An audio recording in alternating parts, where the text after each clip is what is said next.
përjashtimisht Haradinajt, I cili mendoj që në këtë rast nuk po vepron në interesin e tij dhe të partisë së tij. Të gjithë të tjerët po bëjnë atë çfarë unë do të kisha bërë po të isha në vendin e tyre. Pra të tjerët po kalkulojnë, ndërsa Haradinaj jo.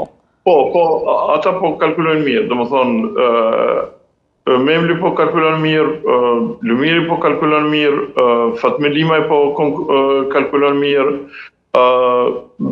Albin Kurti po kalkulon deri diku mirë, por besoj që po e dëmton veten për të ardhmen, në rast se bëhen zgjedhje të ardhshme, atëherë kjo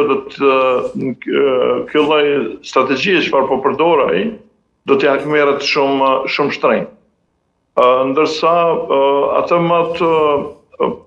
ai që nuk po kalkulon mirë në këtë rast është Ramush Haradinaj, sepse interesi I tij dhe I partisë tij do të ishte që të futej në koalicion me Kurtin, por ai këtë nuk po bën, është shumë larg kësaj, prandaj po vepron në kundërshtim me interesin e tij personal dhe në kundërshtim me interesin partijak. Sigurisht nga që ai po konsideron që qëndrimi I Albin Kurtit në pushtet është kundër interesit kombëtar.